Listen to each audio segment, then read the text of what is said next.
How you guys doing today? It's Anthony Gangi, host of Tier Talk, and today I want to discuss inmate accountability. Now, I don't know the specific practices of every prison. Who's going to know that? Every prison, every jail operates differently. But I believe I can come across with some generalized information, and it's to answer a question that was sent to me about the importance of count, and I like to say inmate accountability, basically knowing where your inmates are. So, again, I don't know if it's relevant to how your facility operates, but I think that we're able to find some way to apply it.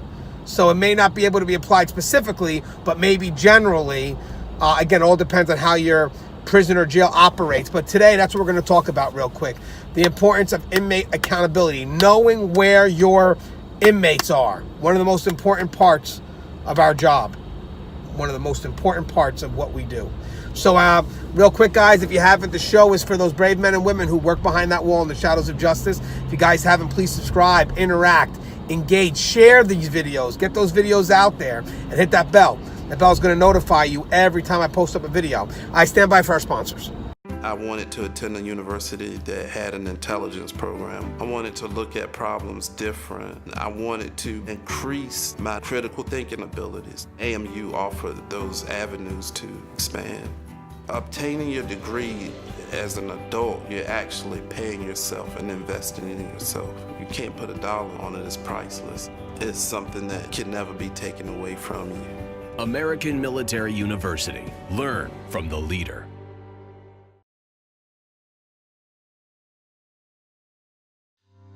Being a corrections officer takes its toll on even the strongest individuals. The constant need to perform at the highest level, putting your life at risk in a hostile environment, and the mental scarring of traumatic experiences. 31% of corrections officers show symptoms of PTSD, and 66% of people with PTSD also suffer with a substance abuse problem. The Transformations First Responders program is specially designed to help veterans and officers heal from the grips of addiction and PTSD in a comfortable, supportive, and serene setting. You are not alone. If you have questions about the services we offer, give us a call at 866-762-8454 to get more information on this affordable and life-changing program. All right, so I'm going to keep this quick. Thank you guys for listening to my sponsors, by the way. So we're talking about inmate accountability. So in this scenario here, I'm just going to more focus on the communication between, in this case, the unit officer and the destination. Remember, facilities are built with a lot of fail-safes, which means it should never be a direct route from the unit to the destination, to the final destination. There should be a lot of fail-safes that's meant to kind of filter and make sure that the right people get to that right area, which means that you don't have people that don't belong trying to sneak out of the unit and go to an area that they're not supposed to be at. And that involves a lot of communication, but ultimately the end game is the communication between the unit officer and the receiving officer. That's the ultimate end game. That's where the communication that I believe must always take place. But again, there's a lot of middle checkpoints along the way that ultimately will filter out and make sure that the inmates that are leaving the unit are the ones that are going to each respective area, that they belong in those areas. But ultimately, again, there's got to be good communication between the receiving officer and the unit officer. I always had a practice.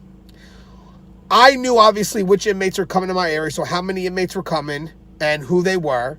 And then once I received those inmates, I would call back the unit officer and tell the unit officer, this is who I got of yours.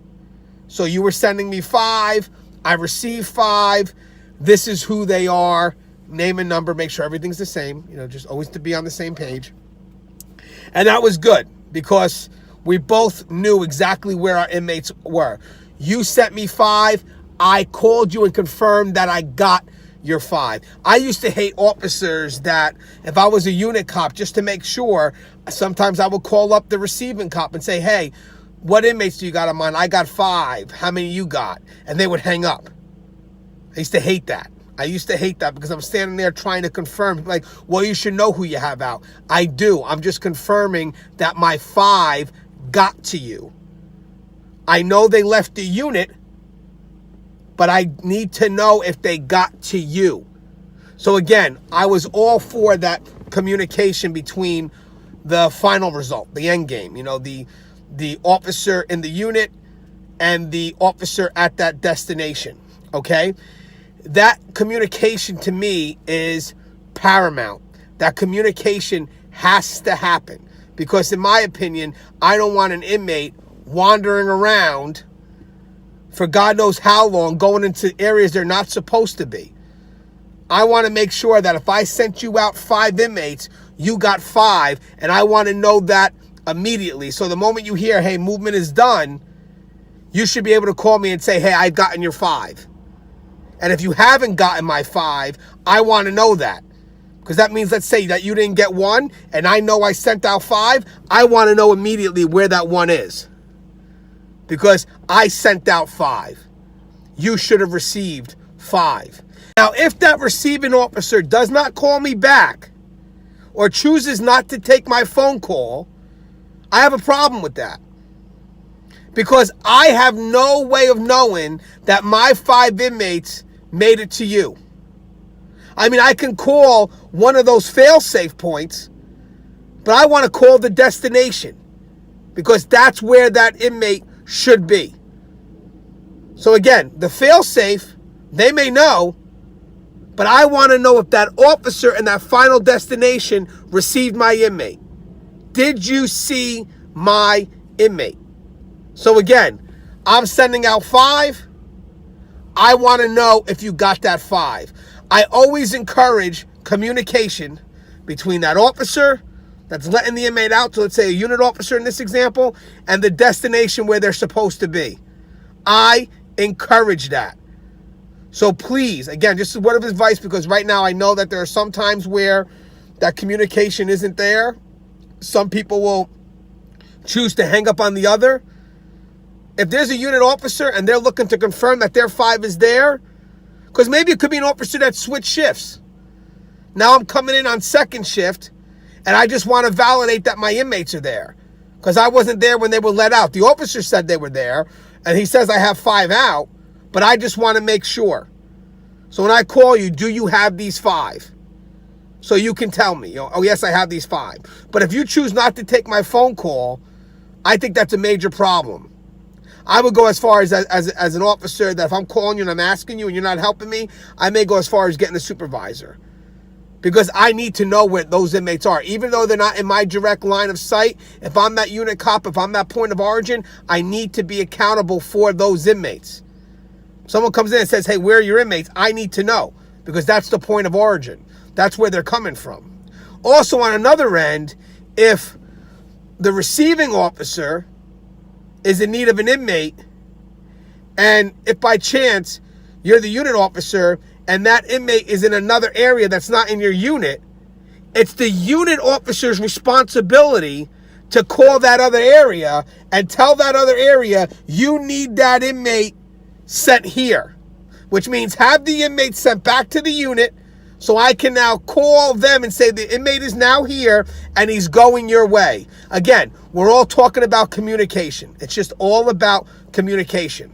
But what's your thoughts on this?